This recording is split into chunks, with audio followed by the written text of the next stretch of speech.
Let's talk about one more kind of macro that automatically runs every time you launch your database. It's the autoexec macro. And by having an autoexec macro in your database, every time it's launched, you can control what appears on the screen. For example, if you've created a switchboard like we did a couple lessons ago, then you may want that presented to the user every time they launch the application. Well, that's what we're going to do in this lesson. And before you can begin, if you've got exercise files, you'll need to go to your Lesson 9 folder and open up My Application.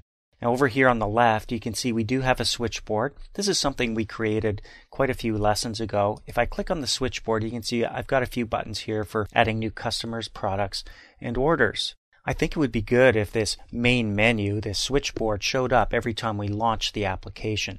So that's what we're going to do. We're going to create a macro that does this.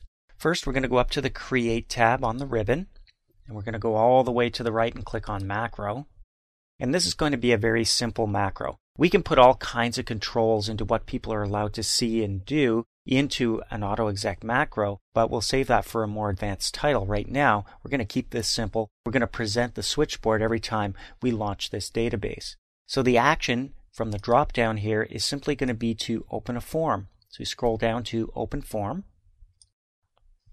Down below, in the form name field, we'll click, and from the drop-down, select our switchboard. That's all we need to do. We don't need filter names or where conditions or data modes or window modes. Everything's perfect just the way it is. What's very, very important, though, is that we name this macro correctly so that it does automatically execute when we launch this database. So when we go up to the Save button, it's very important that you call this autoexec. Now I'm using capitals for the A and the E. You don't need to. It can be all lowercase. That's fine. But it has to be autoexec. And when you click OK, it now appears on the navigation pane over on the left. And this will automatically execute now the next time we launch the application. We're going to test it out. So first I'm going to go up to this tab, right-click, and close the macro. The other thing is I'm going to minimize this navigation pane because that's the view I want people to see when they come in. All right, so I'm going to close this up. I'm going to go up to the very top and close the entire database. I've already got my Lesson 9 folder open from the exercise files. There's my application, the one we just saved up. So I'm going to double click it and watch what happens. Boom.